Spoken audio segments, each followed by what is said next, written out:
Oui, il y a beaucoup d'événements parce que je veux dire que 3 jours, 4 jours après mon baptême, je suis allé à la prière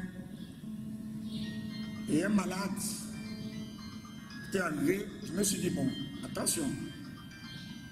J'ai réveillé tout le monde qui était en sécurité. Les jeunes qui étaient là, ils ont trouvé que j'étais très gênant. C'était à 1h tardive, à 2h du matin. Après, je me suis dit, mais attention, n'est-ce pas qu'on a dit que dans cette église, si quelqu'un est baptisé, il peut prier sur le malade et le malade est guéri? Je me suis engagé, mon cher, sans me tromper devant Dieu, devant les hommes, je me suis engagé à prier. On a amené cet enfant, cette jeune dame-là, malade dans le taxi, on l'a transportée. Et devant Dieu, devant les hommes, elle est repartie, elle est ressortie d'elle-même pour aller reprendre le taxi. Après la prière que je lui ai faite. C'est là où c'était là ma motivation en réalité. C'était là ma motivation. Et puis maintenant, je ne veux plus parler de reste. Je dormais un jour, le Seigneur m'est apparu. Alors, le Seigneur m'est apparu. Moi, c'était là, en réalité, le vrai. C'est-à-dire que le vrai point et le signe qui m'a convaincu. Bon, je vous ferai grâce du reste, c'est une confidence. Alors c'est là où j'ai compris qu'en réalité, ce que je servais là, c'était le Seigneur. Donc, dès que je me réveille, je me suis réveillé, j'étais même ému. Et par la suite, les 3 mois qui suivaient, tout ce qui m'a été dit a commencé à se manifester à partir de tribulations, à partir de problèmes, que j'ai difficultés que j'ai rencontrés. Après, il m'a dit, qu'est-ce que je t'avais dit? Ce qui fait que, jusqu'à aujourd'hui, quand j'ai une tribulation, quand j'ai une difficulté, quand j'ai une persécution, même au sein de l'église, je me rappelle ce que le Seigneur m'avait dit. Bon, c'est ça d'abord les premiers signes. Pour le reste là, je peux vous dire que ça se suit parce que c'est toutes les semaines que moi j'ai témoignage. Toutes les semaines que moi j'ai témoignage. Et je quitte Chidouala pour aller en Banjok, mais c'était terrible. Et j'ai trouvé là-bas un malade qui avait été repoussé, renvoyé de l'hôpital, et même de chez les marabouts, les guérisseurs, où on disait à sa maman, madame, allez attendre, allez préparer les obsèques de votre fils. Et je me souviens de son nom, je crois qu'il s'appelait Aïna. Tous ceux qui ont été avec moi en Banjok peuvent le témoigner. Alors, ce garçon était même déjà mort. Il était même déjà mort. Il dit mort. Alors, après la prière, l'enfant est revenu de lui-même. Il ne mangeait plus. Quand il a demandé la nourriture à sa mère, sa maman ne revenait plus. Et aujourd'hui, il est prêtre dans l'église catholique. Moi, ça me réjouit. Ça me réjouit. C'est un témoignage parmi... C'est 2 témoignages parmi tant d'autres. 2 témoignages parmi tant d'autres. Mais le reste là, c'est tellement beaucoup que je dis que c'est toutes les semaines que j'ai des témoignages. Les projets sont nombreux ici au Mont des Oliviers, mais la priorité des priorités était d'abord de mettre sur pied, d'avoir en réalité une équipe, c'est-à-dire que une très bonne formation du clergé. C'est-à-dire qu'il fallait essayer d'avoir des jeunes, parmi ceux qui sont restés, il fallait les former pour avoir d'abord un noyau solide. Et Dieu merci, nous avons quand même réussi avec son aide d'avoir une équipe que je ne saurais pas qualifier ici. Et le second projet était maintenant de mettre sur pied une chorale. Bon, je crois que dans bientôt, à la sortie, vous aurez peut-être quelques CD. qui pourront vous... Et après cela, continuer à partir de cours bibliques, en réalité regrouper, former, enseigner ce qui viendrait après cela. Bon, et au niveau même de la logistique et consort, on avait un projet d'ouvrir une salle de formation, celle que vous avez vue en bas. Et c'est aussi la salle de répétition, c'est la salle où nous gardons aussi les instruments de musique. Et l'autre projet, c'est de reconstruire la paroisse. Vous avez vu, le temple n'est pas très bien construit. Et le projet que nous avons sur la table en ce moment, c'est d'avoir un très bon équipement pour la chorale. Et nous sommes sur un piano qui doit nous coûter, doit nous revenir autour de 400 000 francs. Et je crois que 50% ont déjà été, 50% des moyens ont déjà été collectés. Et nous avons un projet de refaire la fondation au niveau de derrière. Et nous avons aussi un projet d'avoir, n'est-ce pas, une propharmacie, si cela est possible. Nous avons un projet de créer d'autres paroisses, mais compte tenu de la situation économique dans l'église, je veux parler seulement dans l'église, avec les jeunes, nous ne parvenons pas déjà à les convaincre, sinon 2 à 3 paroisses seraient déjà créées.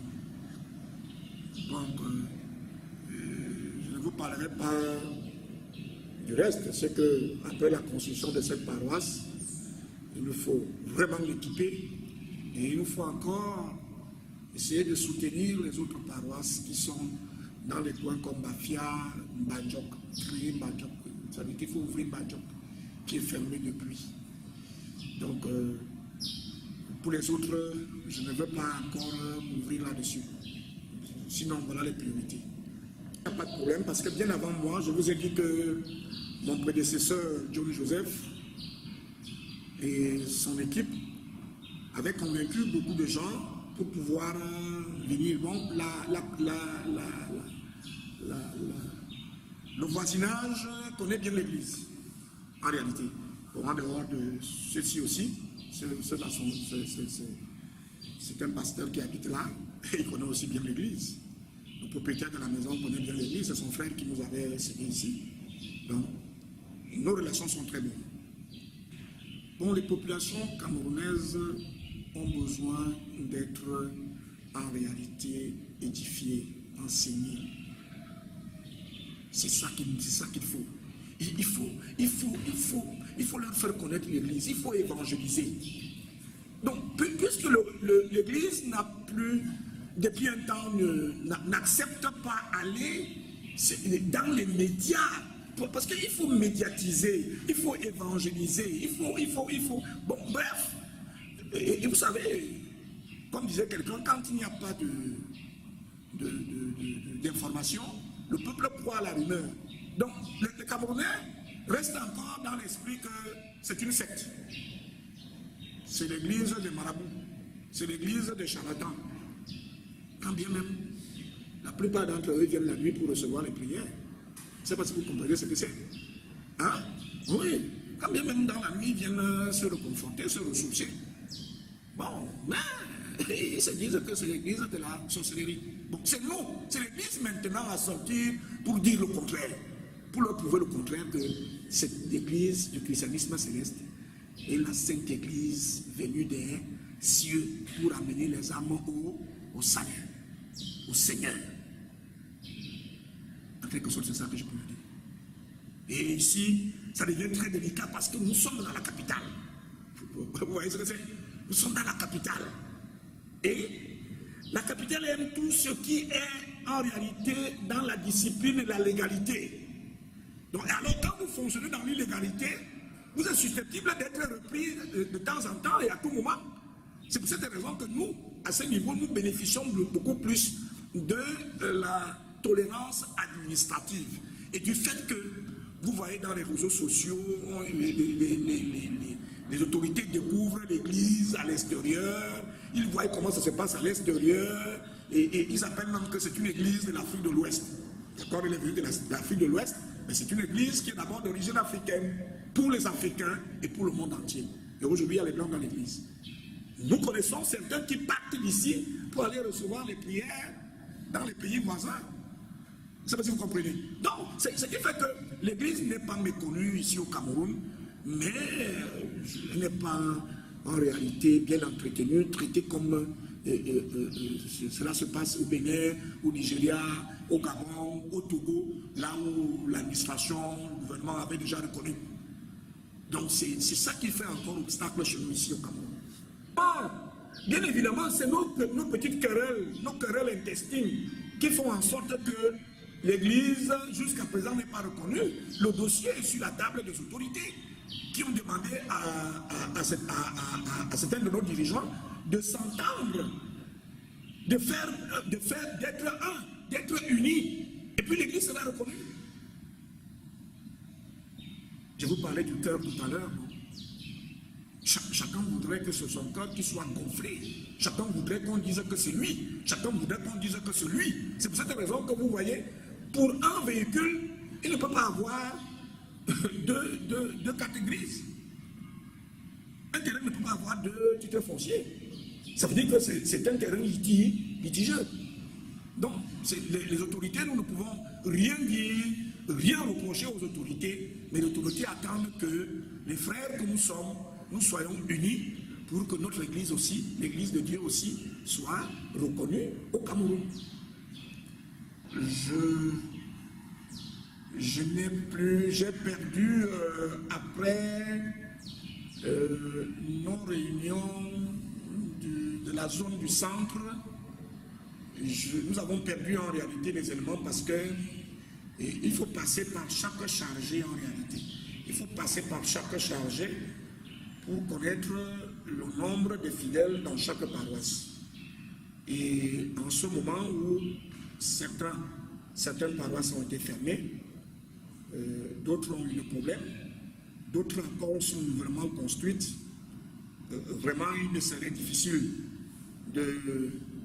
d'oser de donner un chiffre en réalité pour vous plaire ou bien, bon, mais je ne prie pas. Je ne saurais vraiment vous donner quelque chose approximatif. Mais si c'était pour la paroisse de Olivier, je pourrais peut-être vous donner un chiffre. Le problème ici, quand vous parlez de tendances, il y a deux tendances que nous reconnaissons ici. En réalité, c'est le Nigeria et le Bénin. Bon, entre nous, les relations ne sont même pas mauvaises, elles sont même très bonnes, de manière à ce qu'on se fréquente. On se fréquente. Et la preuve en est que si nous n'étions pas en bonne relation, Baba Christophe ne saurait vous conduire ici ou vous faire entrer ici. Lui-même ne pourrait jamais entrer ici. C'est quelqu'un qui est responsable et qui sait ce qu'il fait. Et là où il n'est pas reçu, il ne peut pas entrer. Donc nos relations sont en réalité bonnes, je dirais même bonnes. Bon, mais comme il s'est introduit, comme disait un apôtre, ceux qui perturbent, ils sont entrés pour perturber le district, la zone du centre. Nous étions unis et je crois que nous sommes encore unis, mais ce n'est plus tellement comme avant en réalité.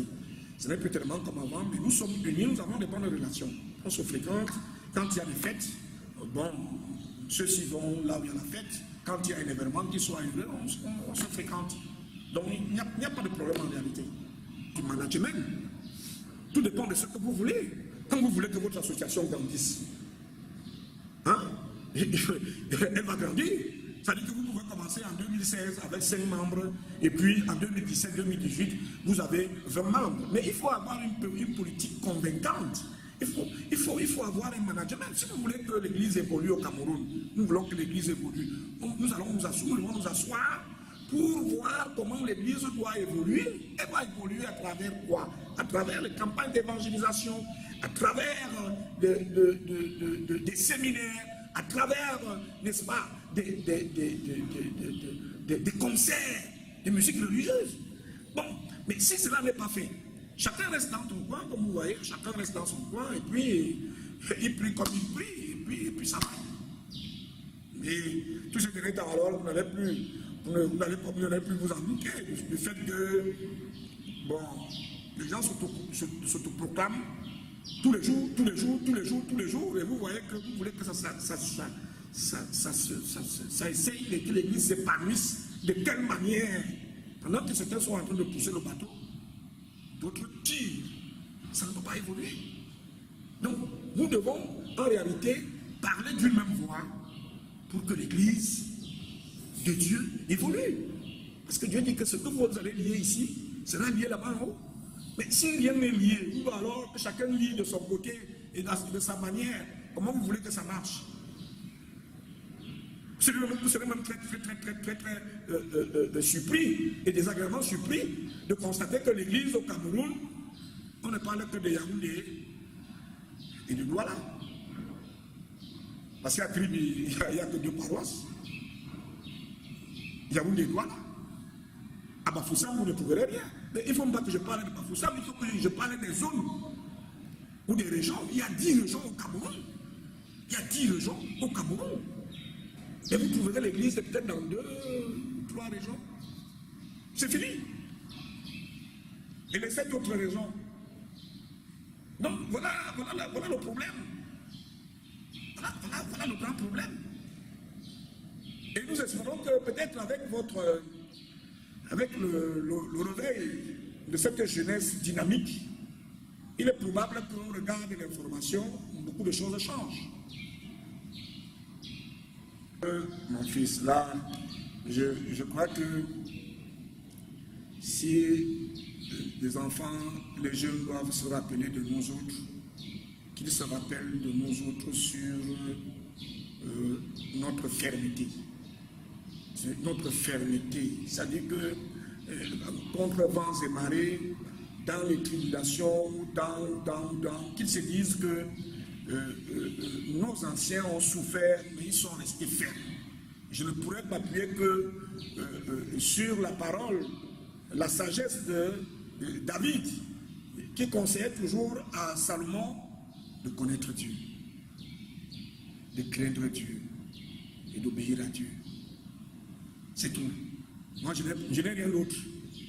Que l'on puisse voir, qu'on dise que bon, voilà, c'est un bon chantre, c'est un bon ceci, c'est un bon cela. Je ne suis pas là. Peut-être que les uns et les autres vont rester qualifiés le reste. Mais moi, je voudrais laisser en réalité à la jeunesse qui arrive la crainte de Dieu, la fermeté dans la foi. Et que tout ce qu'ils doivent faire, qu'ils le fassent de bon cœur pour Dieu. Parce que c'est même ça qui est le noyau de tout. Je n'ai plus rien d'autre à faire. Je n'ai plus rien d'autre à leur laisser. Et que là, qu'ils se souviennent que nous avions des anciens qui avaient également beaucoup souffert, mais qui étaient restés fermes. C'est pas parce que j'ai souffert que je vais m'auto-proclamer aujourd'hui pasteur, quand même. Non, non. Je respecte la discipline, la constitution de l'Église. Je dois respecter la parole de Dieu. Et que nos enfants aussi respectent la parole de Dieu. Et pour l'Église au Cameroun, il faut aussi un peu de respect pour les aînés. Un peu de respect pour les aînés. La parole de Dieu qui me le recommande. C'est par là qu'ils vont prospérer. Ce n'est pas les jeunes qui se soulèvent contre les aînés. Pierre est très clair, un ancien comme certains anciens. Il dit, vous qui êtes jeunes, soyez soumis aux anciens. Et afin que dans vos rapports mutuels, Dieu vous élève au temps convenable. Mais il faut que le temps qui est convenable arrive pour les jeunes. Il ne faut pas qu'ils soient toujours hypothéqués, qu'ils soient toujours renvoyés, toujours reportés, toujours reportés. L'humilité précède la gloire. Que les jeunes soient humbles. Nous voulons encore que Dieu nous maintienne dans cette humilité, dans cette voie, pour que les jeunes nous copient ce que nous faisons. Et c'est ce que moi je demanderai aussi à d'autres. Nous avons un héritage à laisser. Nous avons un héritage à laisser. Ce n'est pas la maison. Ce n'est pas le parapluie. Ce n'est pas le chandelier. Ce n'est pas. C'est la connaissance de Dieu. La crainte de Dieu dans cette église. crainte de l'Éternel. Elle vaut mieux que tout autre héritage. L'Église Saint-Nadise, c'est une affaire collective. En réalité, c'est une affaire collective parce que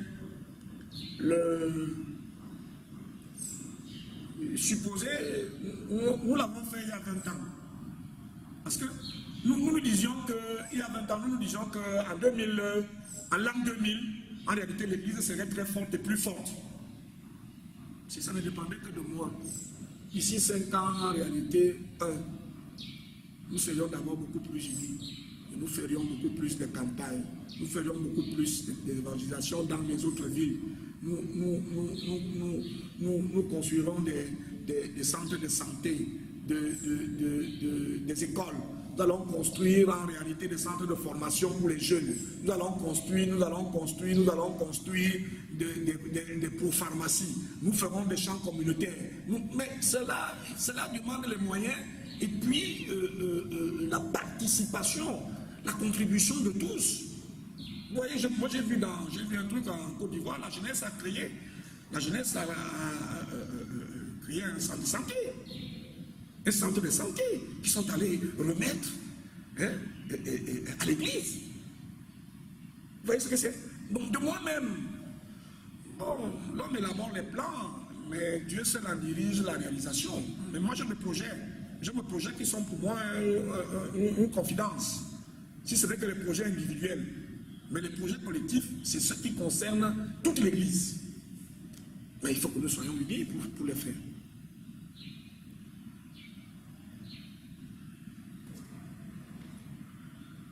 Si j'avais un dernier mot, je voudrais d'abord en réalité féliciter tous ceux qui, de l'intérieur comme de l'extérieur, dans la Sainte Église, ont résisté aux secousses de l'Église, aux tribulations, et à tous ceux qu'ils ont reçus comme des coups au sein de l'Église et sont restés fermes. Et je voudrais leur redire qu'ils se souviennent de la mission de l'Église, qu'ils se souviennent de la discipline de l'Église, qu'ils se souviennent du projet que Dieu a pour chaque chrétien céleste. Je ne veux pas m'éterniser dessus. Parce que, au regard de Proverbes, quand je dis encore Proverbes, chapitre 4, verset 23, mon cher, on ne peut pas devenir chrétien sans repentance. Vraiment. On ne peut pas devenir chrétien sans abandonner le péché. C'est difficile d'être chrétien, en réalité, sans respecter la discipline de l'Église et les commandements de Dieu. C'est difficile. C'est pour ça que quand je parlais du cœur, que quand le cœur est malade, quand le cœur n'est pas en bonne santé, il bat. Et quand il bat, il peut fournir beaucoup de mauvaises choses. Et c'est ça qui fait en sorte qu'aujourd'hui, en réalité, les cœurs malades ne peuvent produire que le péché. C'est pour ça que cela se répand. Mais, quand je lis dans la Bible, j'ai vu que, au temps de Jésus, il y en avait. Au temps de Paul, au temps de Pierre, il parlait qu'il s'est glissé parmi vous et tous ceux qui ils étaient avec nous, mais ils n'étaient pas des nôtres. Non, le mouvement, la situation actuelle que l'Église vit je dis au niveau mondial, ne doit pas en réalité affaiblir notre foi. C'est-à-dire que la situation de l'Église actuelle ne doit pas nous distraire, en réalité. Que les chrétiens et les chrétiens célestes restent fermes, parce que ce qui nous attend, ce que Dieu nous promet, est plus est plus meilleur, est beaucoup meilleur, et mieux que ce que les gens nous proposent à côté là pour nous distraire. Moi, c'est tout ce que je peux dire aux chrétiens célestes, et de continuer de l'avant, de continuer à prier, de continuer à nous accepter. Et nous accepter ne veut pas dire qu'en réalité, il faut que quand tu acceptes quelqu'un ou ton ami, ton camarade, qui t'induise à l'erreur. Mais non, mais soyons aussi vigilants pour que nous ne tombions pas toujours dans les mêmes erreurs. Obéissons aux anciens, obéissons à la parole de Dieu, obéissons aux paroles que papa avait laissées, papa au chauffard. C'est de ça, c'est de tout cela que dépendra notre bonheur, notre avenir et notre salut. Merci d'être venu.